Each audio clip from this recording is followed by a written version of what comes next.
नमस्कार, मेरा नाम है मोहित कुमार और आप देख रहे हैं पंजाब केसरी टीवी हरियाणा।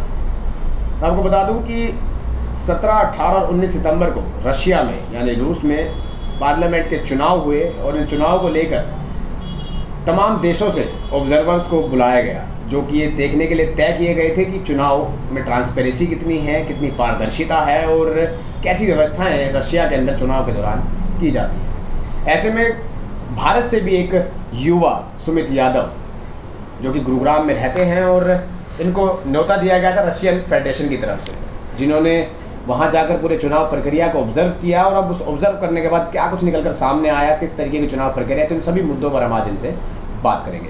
सुमित जी, स्वागत है आपका पंजाब केसरी टीवी हरियाणा पर। सुमित जी, बताएं कि किस तरीके की जो चुनाव प्रक्रिया वहाँ रही, क्या कुछ माहौल वहाँ था, बताइए। वहाँ पर जो रशियन सिविक चैम्बर है रशियन फेडरेशन का, उसने जितने भी हमारे विकसित देश हैं इस दुनिया में जी, उसमें अंदाज़ा 50 या 60 देशों से उन्होंने अंदाज़ा 200 के आसपास जो मेंबर ऑफ पार्लियामेंट है, सांसद हैं, उन्होंने उनको न्योता दिया था इलेक्शन को ऑब्ज़र्व करने के लिए, जिसमें मुझे भी मौका मिला। मैं कोई मेंबर ऑफ पार्लियामेंट तो नहीं हूँ, बट रशियन फेडरेशन ने मुझे चुना। ये मतलब बड़ी अच्छी बात थी, बड़ी गर्व की बात थी। सो उसमें हमें अलग अलग टीम में बांटा गया था। 17, 18, 19 को इलेक्शन था। सो उसमें रशियन जो फेडरेशन था उसने 8 से 10 लोगों की 20 से 22 टीमें बनाई थी। उसमें जैसे अलग अलग दिन अलग अलग लोगों की अलग अलग टीम थी। जैसे 17 तारीख को मेरे साथ में जो भी मेंबर ऑफ पार्लियामेंट थे अलग अलग देशों के, वो यूरोपियन कंट्रीज़ के थे। 18 तारीख को जो टीम बनाई गई उसमें मेरे साथ में सारे अपने गल्फ़ कंट्रीज़ के, GCC कंट्रीज़ के थे। फिर 19 तारीख को जो टीम बनाई गई उसमें मेरे साथ में जितनी भी हमारी वेस्टर्न कंट्रीज़ हैं उसके और कुछ अफ्रीकन कंट्रीज़ के सांसद मेरे साथ में टीम में थे। तो उसमें हमें जितने भी उनके बूथ थे, पोलिंग स्टेशन थे मॉस्को के शहर में, अलग अलग जितने भी थे, तो हमें दिन में 4 से 5 स्टेशन पर ले जाया जाता था, जहाँ पर हम देखते थे कि जो भी इनकी इलेक्शन की प्रक्रिया है, कैसे वहाँ पर वोटिंग होती है, कैसे जो प्रोसेस है, वो सारा हमें ऑब्ज़र्व कराया जाता था। सारी जो भी हमें कोई भी हमारी क्वेरी होती थी हम वहाँ पर पूछ सकते थे। तो सुबह 9 बजे से लेकर 2 बजे तक हमें सारे पोलिंग स्टेशन ले जाया जाता था। उसके बाद में फिर हमें एक कॉन्फ्रेंस हमें अटेंड करनी पड़ती थी, जो हमारी होती थी वहाँ के इलेक्शन कमिश्नर के साथ में। सो दिन में जो भी हम ऑब्ज़र्व करते थे, जो भी हमारी क्वेरीज़ होती थी, वो सारी हम जाकर अपनी जो भी बातें रखनी है, जो पूछनी है, वो वहाँ के इलेक्शन कमिश्नर से पूछते थे। फिर सेम प्रक्रिया अगले दिन शुरू हो जाती थी सुबह 18 तारीख को, फिर 19 तारीख को ऐसे ही हुआ। सो 20 तारीख को जितने भी ऑब्ज़र्वर बुलाए गए थे पूरी दुनिया से, जिसमें अंदाज़ा आई थिंक 185 सांसद थे और 20 से 22 युवा बुलाए गए थे सिविक चैम्बर की तरफ से, जिसमें से एक मैं भी था। सो 20 तारीख को फिर सबको एक साथ एक कॉन्फ्रेंस हुई, जिसमें सब ने अपने उनकी मीडिया कॉन्फ्रेंस हुई, मीडिया से सवाल जवाब हुए, मीडिया ने पूछा कैसा क्या आपको लगा, सब लोगों ने अपने सवाल पूछे, सब ने जवाब दिए जिसको जो अच्छा लगा। पर हाँ, उसमें ओवरऑल जो इलेक्शन था, जो मुझे लगा बड़ा ही शांतिपूर्वक था, बड़ा ही अच्छा वेल मैनेज था। और जो वोटिंग उनकी हुई, अब मुझे कहीं ऐसा लगा नहीं कि उनकी किसी प्रक्रिया में कोई कमी है, बड़ा अच्छा था। लेकिन हाँ, अगर हम कंपेयर करें अपने इंडिया से, सो हमारा इंडिया इस इलेक्शन प्रक्रिया में कहीं आगे है। ये बात मैंने उनके इलेक्शन कमीशन के साथ में भी रखी, उनकी मीडिया के साथ में भी रखी। सो कुछ उन्होंने डिटेल्स मांगी तो मैंने उनको डिटेल्स दी कि इंडिया में कैसे करते हैं, क्योंकि हमारे यहाँ पे बड़ी सिंपल प्रक्रिया है। हमारे यहाँ पर आप जाइए, अपना इलेक्शन कार्ड लेकर जाइए, आपका नाम वोटर लिस्ट में पहले से होगा। अगर आप इलेक्शन कार्ड या ID भी बाई चांस घर भूल जाते हैं तो आपका वहाँ पे नाम और फोटोग्राफ सब कुछ होता है हमारे यहाँ पर स्टेशन पर, और आप अपना वोट डालिए, EVM के थ्रू डालिए। कोई लंबी प्रक्रिया अपने यहाँ नहीं, बड़ी सिंपल है, पारदर्शिता है। लेकिन वहाँ पर जो हमारे यहाँ पे 20-30 साल पहले इलेक्शन हुआ करते थे वैसे है। आप जाइए, आप अपने डॉक्यूमेंट सबमिट कीजिए, फिर वो आपको 3-4 पेपर शीट के प्रिंट आउट्स देंगे, फिर आप जाके उनको दूसरी जगह पे वेरीफाई कराइए। उसके बाद जाके जैसे हमारे यहाँ पे बैलेट बॉक्स हुआ करता था, उसमें जाके आप उन पेपर्स को डालिए। तो मैंने उनको जो भी डिस्कशन उनके साथ हुआ तो मैंने बताया उनको कि अगर आप लोग इंडिया की तरह अगर EVM यूज़ करें डिजिटली, तो आपका एक तो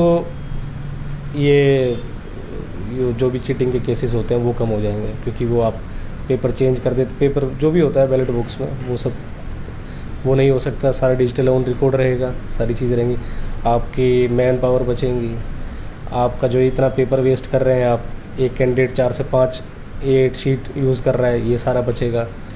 सो उस विषय पर थोड़ी बहुत बातें हुई थी, बाकी ओवरऑल जो भी एक्सपीरियंस था वो बड़ा अच्छा था जी। तो एक बात ये भी है कि जो भारत है, रशिया है, इसकी दोस्ती बहुत पुरानी बताई जाती है कि बहुत अच्छी दोस्ती है, बहुत अच्छा संबंध है आपस में।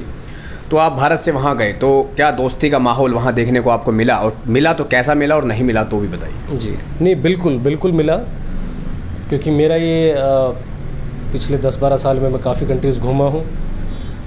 सो शायद ही कोई ऐसा विकसित देश होगा जहाँ मैं नहीं गया हूँ, चाहे वो यूएस हो, यूके हो, कनाडा हो, कोई भी यूरोपियन कंट्री हो, हर जगह, चाहे यूएई हो, कोई भी हो, हर जगह मैं काफ़ी घूमा हूँ। लेकिन हाँ, रशिया मेरा पहला विज़िट था। सो मैं पहले से ही माइंड में था कि हाँ, इंडिया के साथ रशिया के अच्छे रिलेशंस हैं, तो देखते हैं वहाँ क्या देखने को मिलता है। लेकिन हाँ, जैसे ही मैं वहाँ एयरपोर्ट पर उतरा और वापस आने तक जो मेरा 5 दिन, मैं 15 तारीख को गया था यहाँ से, सो और मैं 20 तारीख को वापस आया हूँ। तो जो भी ये 5-6 दिन का प्रोग्राम था या जो कुछ भी था, ये बड़ा ही वेल मैनेज था। एयरपोर्ट पर उतरने से लेकर वापस अपने देश आने तक, चाहे वो होटल हो, चाहे वो कहीं आना जाना हो, हॉस्पिटलिटी बहुत अच्छी थी, बड़ा अच्छा कोऑर्डिनेशन था। मेरे साथ में 2 लोगों की ड्यूटी लगाई गई थी। साथ में अगर मुझे इलेक्शन के अलावा शाम को, रात को, सुबह कहीं भी जाना है तो उसके लिए स्पेशल मेरे लिए एक शटल सर्विस और एक लग्जरी कार का अरेंजमेंट किया हुआ था, और 2-3 लोगों की ड्यूटी हमेशा साथ रहती थी, बड़ा अच्छा था। तो आपको इस चुनाव प्रक्रिया में ऑब्जर्वर के तौर पर किस प्रकार से चुना गया, क्या करते हैं आप, किस तरीके से आपको कांटेक्ट किया गया, किस बेसिस पे आपको बुलाया गया, वो सारी जानकारी भी हमारे दर्शकों को दीजिए। वैसे मैं कोई इलेक्शन एक्सपर्ट तो हूँ नहीं। सो इसमें ये हुआ कि स्कूलिंग के बाद में मैं यूएस रहा करता था। मैंने अपनी कमर्शियल पायलट ट्रेनिंग वहाँ से की और कनाडा से की। उसके बाद में मैं काफ़ी इंटरनेशनल ऑर्गेनाइजेशन के साथ में जुड़ा, जैसे अपनी वर्ल्ड स्पोर्ट्स अलायंस है, वर्ल्ड ह्यूमैनिटी कमीशन है, और ऐसी काफ़ी ऑर्गेनाइजेशन के साथ में जुड़ा, जिसके चलते मैं काफ़ी बार मैं अपने न्यूयॉर्क में जो यूनाइटेड नेशन हेडक्वार्टर है और जिनीवा है, वहाँ पर मैंने काफ़ी बार यूथ असेंबली में अपने इंडिया की तरफ से रिप्रेजेंट किया। जैसे फ्रेंड एम्बेसडर फाउंडेशन है जो अपना यूथ को लेकर काफ़ी ज़्यादा एक्टिविटीज़ करता है वर्ल्ड वाइड, तो उनके साथ मैं जुड़ा था, जिसकी वजह से जितना मेरा यूएन में जाना हुआ, लोगों से मिलना जुलना हुआ, सो उसके साथ में काफ़ी अच्छे रिलेशन बने काफ़ी कंट्रीज़ में, इन यूएन में और काफ़ी ऑर्गेनाइजेशन में। सो उन लोगों ने, जो civic chamber of Russian federation है, उनके प्रेसिडेंट हुए, उनके जो कमेटी मेंबर्स हैं, उन लोगों से भी मेरा पहले मिलना जुलना हुआ करता था। सो उन लोगों ने मुझसे कांटेक्ट किया अभी आज से 2 महीना पहले कि हमारे यहाँ पर ऐसे रशियन इलेक्शन है, सो क्या आप आना चाहेंगे। तो मैंने उनसे कहा कि मैं कोई इलेक्शन एक्सपर्ट तो हूँ नहीं।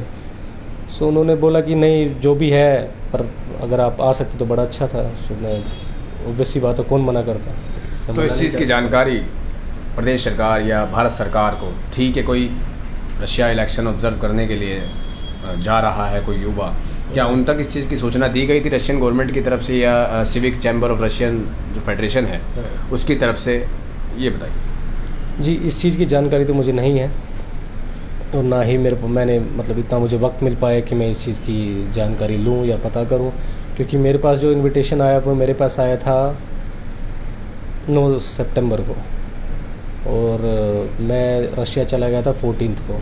तो इस 3-4 दिन के टाइम के दौरान मुझे अपना वीज़ा रशियन एम्बेसी जाना और डॉक्यूमेंटेशन करना, तो उसमें ऐसा कुछ नहीं। बाकी ऑब्वियसली बात है, उन्होंने इतला तो किया होगा, जानकारी तो हमारी सरकार को होगी ही।